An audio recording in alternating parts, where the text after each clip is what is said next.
For me, so it was a combination of both. So sometimes it would be I would buy the company, like a plumbing company.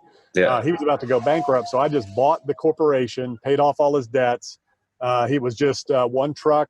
Well, he might have had two trucks on the road, but there was only two people, him and a helper. He had Yeah. no office structure at all.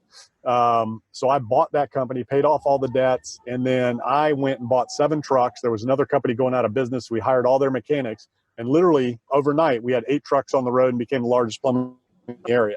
So what I did there was I bought that company from him. He was an employee of the company. Yeah. He took a salary.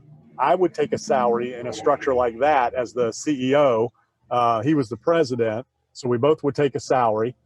So I got paid while I was coaching, managing, and all that. And then I sold the company back to him at a predetermined price once it hit a certain level. Yeah. So I said, build this company into $1 million company. I will sell it back to you for X and I'll finance it.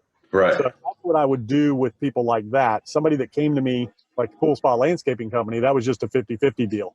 He came, he did all the work. I put up all the money to build the company, create the brand, and then we just split the profits. And then I sold that. I sold my share back to him after a 5-year period.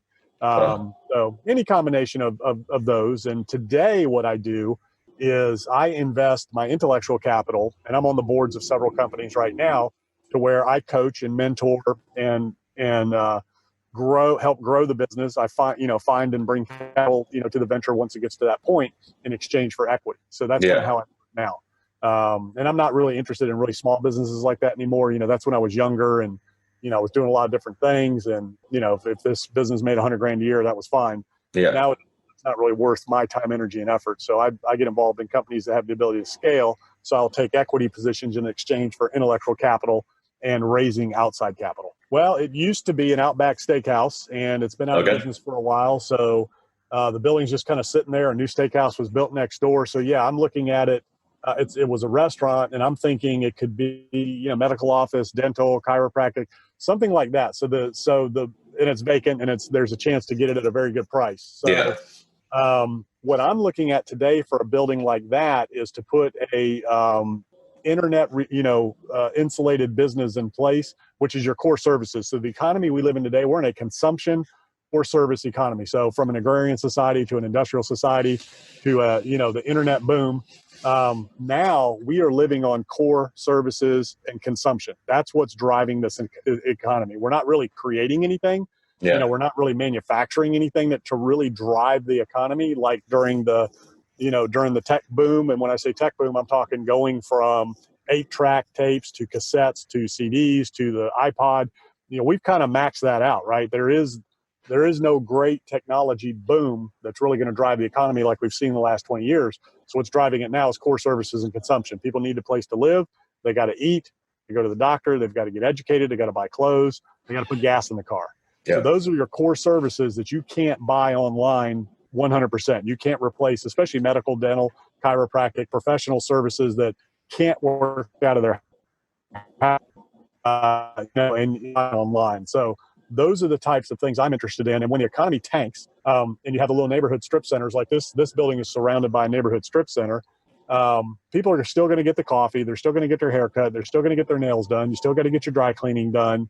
And you're going to go out to eat at the fast food kind of places, right? The less expensive. So that type of stuff is going to survive any kind of an economic cycle, which we're in a boom. We're at the peak right now. We are waiting for a correction any day now. I know interest rates are low. They're going to keep getting lower, but at some point, all this is going to come home to roost. The real estate market's in a bubble right now that it's not going to be like 2009 necessarily because we don't have super hyper. But as you mentioned, you're in the DFW area, very competitive climate.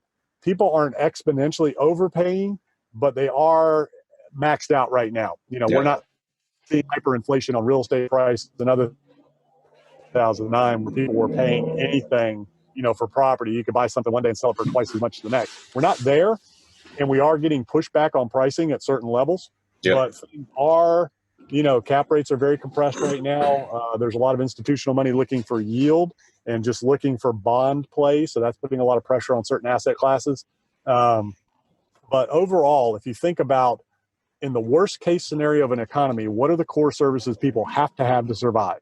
So those are the types of things that are going to be safe. So that's what I'm looking at for this building.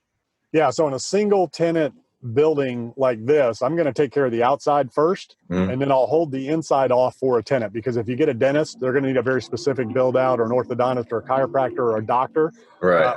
professional office. So since this was a restaurant, it's going to need to be gutted.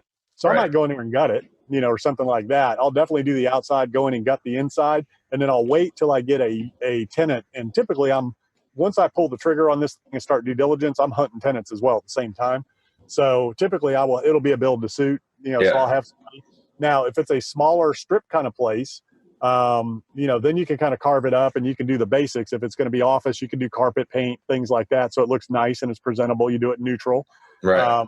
Because you're going to get more value and you can ask more. If it's an old musty, office space and the carpet's moldy and the walls are messed up, people just aren't going to put a lot of value on that. Yeah. So it's just like flipping a house, right? You want it to present as good as it possibly can outside and in, if it's usable as is. If there's a significant repurpose or build out, then you want to make the outside appealing and you want to gut the inside so they can have vision.